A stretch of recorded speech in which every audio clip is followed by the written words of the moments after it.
ओम या श्री स्वयं सुकृतिनां भवने स्वलक्ष्मी पापात्मनां कृतिदयां हृदये सुबुद्धि श्रद्धा सदां कुलजन प्रभव लज्जा ताम त्वां नतास्म परिपालय देवी विश्वम। नमस्कार, स्वागत है आपका आचार्य वाणी में। मैं आचार्य विक्रमादित्य आपके साथ हूँ और आज का विषय हमारा है वृषभ राशि वालों के लिए कैसा रहेगा नवंबर का मध्य भाग। देखिए, वृषभ राशि वालों, नवंबर वैसे ही बहुत महत्वपूर्ण है। इस बार कई ग्रहों का परिवर्तन आपको देखने को मिला। शनि महाराज मार्गी हुए, राहु परिवर्तित हुए, अब मंगल परिवर्तन हो जा रहे हैं, फिर सूर्य परिवर्तन का योग बनाएंगे और मंगल अस्त होते हुए परिवर्तन का योग बना रहे हैं। शनि मंगल के साथ टकराव हो जाएगा 17 अगर हम बात करें 17 नवंबर के बाद से। तो ऐसे में कई ग्रहों का विचित्र योग आपकी राशि में कई ग्रहों का अवसर प्रदान करेगा, कई उठापटक होने के अवसर प्रदान करेगा। ऐसे में बड़ी सावधानी के साथ आपको चलने की जरूरत दिखाई देती। कहीं वृषभ राशि वालों के लिए ये ग्रहों का परिवर्तन, जो अच्छा परिवर्तन हुआ था, उसको मंगल इत्यादि कहीं कष्ट न पहुंचाने का प्रयास कर लें। साथ साथ नवंबर में विशेष तौर पे कई ग्रहों का परिवर्तन, जो कि साथ साथ कई शुभ मुहूर्त भी बन रहे हैं। और नवंबर का मध्य भाग तो इसमें बहुत विशेष महत्व रखता है। सबसे पहले दिवाली, छोटी दिवाली, धनतेरस, सोमवती अमावस्या, छठ पर्व और विशेष तौर पर गोवर्धन इत्यादि, गोपाष्टमी, कई प्रकार के उत्सव पड़ रहे हैं। और जो सब ये उत्सव नहीं है केवल, ये एक शुभ मुहूर्त का प्रभाव है कि यदि इन मुहूर्तों में हम जो प्रार्थना करते हैं, हमारे ऋषि उन्होंने इसको शुगर कोटेड बना के रखा, जो करते हैं वो हमारे भाग्य को उदय करने का योग बनाती है, हमारे ग्रहों के कष्टों को निवारण करने का योग बनाती है। ज्योतिष वो विधा है कि जिसके द्वारा हम समझ सकते हैं कि आने वाले समय में ग्रहों का योग हमारे साथ क्या करने जा रहा है, शुभ या अशुभ।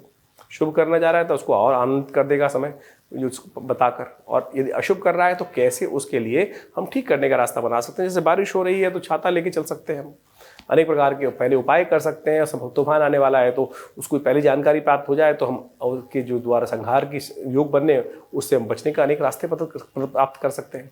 तो यही ज्योतिष का फायदा है। तो आप समझ लीजिए कि आने वाले नवंबर के मध्य भाग में जो ग्रहों का योग क्या होने वाला है। मंगल आपके सप्तम भाव में जाएंगे। सप्तम भाव में मंगल जाकर हमेशा विशेष तौर पर झगड़े ही कराते हैं, और ऐसे में मंगल कमजोर होकर शनि के साथ टकराव बनेंगे तो वो शनि का जो शुभ प्रभाव 30 वर्ष बाद आपकी राशि में अब बनना शुरू हो रहा है। बृहस्पति जो विशेष तौर पर आपकी राशि में 12वें भाव में चल रहे हैं और सुख देने के अब योग बनाने वाले हैं, क्योंकि राहु वहां से हट चुके हैं।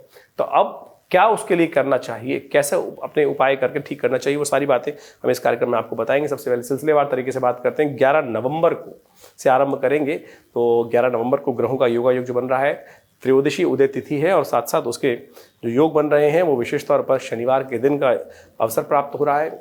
ये ग्रह थोड़े से आपके लिए भारी दिखाई देते हैं।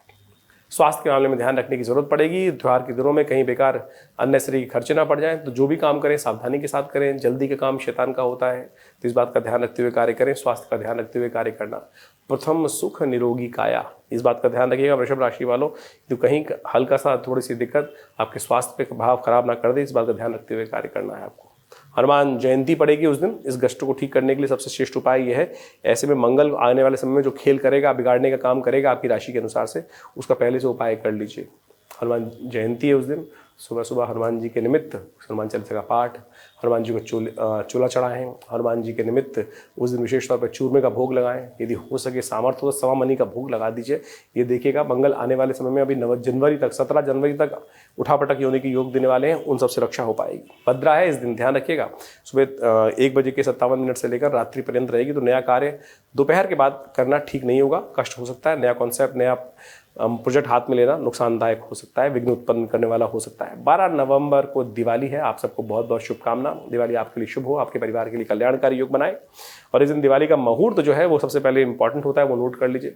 शाम को करीब करीब 17:25 से लेकर पौने 11 बजे तक रात्रि में ये मुहूर्त रहेगा। इसका लाभ आप लें और सुंदर तरीके से घर परिवार के साथ आनंद के साथ पूजा करें। हम एक अलग से वीडियो बनाएंगे जिसमें हम बताएंगे पूजन कैसे किया जाए दिवाली का, वो आप देख लीजिएगा और बहुत सुंदर रहेगा। उसमें सब में लाभ के, आपके जीवन में कल्याण के योग बनेंगे। रविवार की दिवाली वैसे ही बहुत कल्याणकारी योग बनाने की अवसर प्रदान करने वाली है, और भगवती आप सबकी मनोकामना सिद्ध करे। एक टोटका बता देते हैं आपको। दिवाली का महापर्व पूजन का पर्व है, अंशुत साया होता है, और इस दिन 14 के साथ दिवाली का योग पड़ा है। अमावस्या का जो योग है वो शाम को दोपहर के बाद आरंभ होगा। कई लोगों में भ्रांति उत्पन्न कर दी है कि दिवाली 13 की है। नहीं, 13 की नहीं पड़ सकती दिवाली, क्योंकि स्वाति नक्षत्र शाम को है, अमावस्या शाम को पड़ रही है, तो दिवाली मुहूर्त का विषय है। तो दिवाली का महापर्व का जो समय बताया है वो बहुत सुंदर है, इसमें कहीं कोई भेद नहीं है। कुछ लोग भ्रांति उत्पन्न करने का, उनका काम ही भ्रांति, उससे हटें, निवारण की तरफ जाएँ सुंदर तरीके से। एक उपाय हम जो बताने जा रहे हैं नोट कर लीजिए। दिवाली के निषेध काल के अंदर जो सुंदर उपाय जब चल रहा हो, रात्रि में पूजन करने के उपरांत भगवती का स्तवन करें रात्रि सूक्त के द्वारा। विश्वेश्वरीं जगत धात्रीं स्थिति संहार कारणीं निद्राम भगवती विष्णुवतलाम तेजसा प्रभु, ये भगवती का रात्रि सूक्त है। साथ साथ यदि इसके साथ साथ दिव्य अथर्व शीर्ष का पाठ भी कर लिया जाए, जो भगवती की स्वयं बहुत सुंदर प्रार्थना है, दिव्य अथर्व शीर्ष, और भगवती को इस प्रार्थना करते हुए कमल के पुष्पों की शैया प्रदान की जाए। कहा जाता है पूजन के बाद जब आशीर्वाद मांगते हैं हम, तो हम ये आशीर्वाद मांगें कि भगवती आप हमारे यहाँ ही विश्राम करें। जब हमने पूजन किया, आवाहन किया, आपने आवाहन किया है, मंत्र विज्ञान के अनुसार से आप आवाहन करते हैं, ये श्रद्धा नहीं है, ये वास्तविक तौर पे आवाहन के द्वारा प्राण प्रतिष्ठा करके भगवती का आवाहन करके वहाँ प्रतिष्ठित किया जाता है। तो हम प्रतिष्ठित विसर्जन ना करें, हम प्रतिष्ठा करके भगवती को वहीं शैया प्रदान करें कमल के पुष्पों की। माँ भगवती पूरे वर्ष तक हमारे घर में ही विराजें। कमल के पुष्पों को एक थाली में सजाकर, कमल के गट्टे रखकर, मखाने रखकर, सुंदर तरीके से थाली सजाकर माँ भगवती को वहाँ अर्पित करें और यही प्रार्थना करें कि भगवती वहाँ रहें। और साथ साथ यदि स्त्री सूक्त का यज्ञ कर सकें तो बहुत सुंदर रहेगा। ये दिव्य प्रयोग है। क्या करेंगे ग्रह, यदि ये उपाय कर लिया जाए तो माँ भगवती कृपा अवश्य जीवन में कल्याण का योग बनाएगी। तो सुंदर तरीके से ग्रहों का योगा योग सुंदर है आपके लिए। दिवाली आपके लिए कल्याणकारी रहने वाली है, तो ध्यान रखते हुए कार्य करें। लेकिन ध्यान रखना है स्वास्थ्य का। स्वास्थ्य के निमित्त महामृत्युंजय मंत्र का जप कर लें, चावल का दान करें, अच्छा रहेगा। 13 नवंबर को दिवाली का तो पूर्ण हो जाएंगे, उसके बाद अगले दिन अमावस्या की उदय तिथि है। और ये अमावस्या साधारण नहीं है, असाधारण अमावस्या है। सोमवार का दिवस, सोमवती अमावस्या। आपके ग्रह थोड़े भारी हैं, स्वास्थ्य का आपको ध्यान रखने की ज़रूरत है। जगह जगह पॉल्यूशन फैल रहा है, स्वास्थ्य का ध्यान रखते हुए ध्यान रखिएगा। विशेष तौर पर 11, 12, 13 में स्वास्थ्य के लिए ग्रह आपके भारी दिखाई देते हैं। तो ऐसे में विशेष तौर पर आप अपने लिए महामृत्युंजय मंत्र का जप करिए, चावल का दान करिए। और इस दिन सोमवती अमावस्या के दिन चावल का दान करना आपके लिए सबसे श्रेष्ठ है, और महामृत्युंजय का जप करना, त्र्यंबक का जप करना सबसे श्रेष्ठ रहेगा। और एक बात और, राहु इस वक्त आपके लिए परम शुभ चल रहे हैं, और सोमवती अमावस्या के दिन राहु के लिए जो दिव्य उपाय कर लिए जाते हैं वो बड़े कल्याणकारी होते हैं। जैसे 18 महीने के लिए राहु आपके लिए भाग्य जगाने के लिए आए हैं, समस्त कष्टों को डंडा मार के दूर भगाने के लिए आए हैं। ऐसे में एक उपाय कर लीजिए, राहु और शक्ति संपन्न हो जाएंगे और आपके समस्त ग्रहों पर राज करेंगे, क्योंकि इस वक्त आपके लिए 18 महीने के लिए यही चमत्कार उत्पन्न करने वाले हैं। 4 पूजा वाले नारियल लेकर सुबह सुबह स्नान करने के उपरांत किसी चलते पानी में उसको प्रवाहित कर दीजिए। ये सुंदर रहेगा, कल्याणकारी योग बनाएगा, आगे बढ़ने के अवसर आपको प्रदान करेगा। 14 नवंबर के लिए ग्रह समझ लीजिए, ये बहुत सुंदर आपके लिए परिवर्तन का योग बन रहा है, और ये आपके लिए मोटिवेट भी करेगा, नया बुद्धि में विचारों का संचार करेगा। लेकिन ग्रह थोड़े हल्के रहेंगे, इसको शक्ति संपन्न कराना पड़ेगा आपको। मंगलवार का दिन है और उस दिन नया वर्ष भी आरंभ हो रहा है, साथ साथ अन्नकूट भी है। तो कोशिश ये करें, हनुमान चालीसा का पाठ करें, ओम नमो भगवते वासुदेवाय इसका जप करें, शालिग्राम जी का स्नान कराएं, अन्नकूट करें, गोवर्धन पूजा करें। यही उपाय हैं। हम कैसे कोई उपाय नहीं बता रहे हैं कि जो आपको आमतौर पे लोग नए नए उपाय निकाल के लाने का प्रयास करते हैं। नए उपाय कौन लेके आ सकता है? शास्त्र सम्मत उपाय ही बताने का प्रयास करना चाहिए। आजकल शौक हो गया है लोगों को, पंडित जी कुछ नया उपाय बताएंगे। अरे नया कोई पंडित जी घर से नहीं लाएंगे। शास्त्र में जो विधि के अनुसार से उपाय बताया जाएगा, मंत्र वही है, मंत्र वही जो निकल के आएंगे। कोई मैं ऐसा नहीं हूँ, कोई भी आदमी ऐसा नहीं जो नया मंत्र निकाल के ला देगा कहीं से भी। ऋषियों ने बड़ी शोध के उपरांत से मंत्र को जप करके उसकी शक्ति संपन्न करने के उपरांत उसको सिद्ध किया है। कोई साधारण व्यक्ति, कोई व्यक्ति मंत्र नहीं बना सकता नया। तो ये सब चीज़ें आप भ्रांति हटाने का प्रयास करें। अन्नकूट है उस दिन, और हमने इस सुंदर पर्व को देखते हुए आश्रम पे एक बड़ा विशाल कार्यक्रम रखा है, नवग्रह शांति महायज्ञ, साथ में सुंदरकांड और साथ में अन्नकूट, गोवर्धन की पूजा, सुंदर भंडारा है। आप सादर आमंत्रित हैं, कोई फीस नहीं ली जाती आश्रम में किसी भी कार्यक्रम की। आप सादर आमंत्रित रहें, कल्याण के योग बनेंगे। बहुत सुंदर ग्रहों का योग है।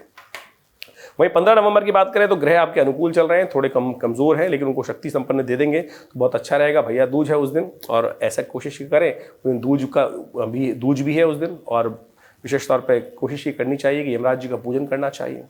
आपके ग्रह अनुकूल चल रहे हैं, लेकिन आने वाले समय में समय भारी है, ग्रह परिवर्तन के योग बनने वाले हैं, उन सबको ठीक करने का आपको प्रयास करना चाहिए। ऐसे में एक दिव्य उपाय आपको बता रहे हैं, वो अवश्य करने का प्रयास कीजिएगा।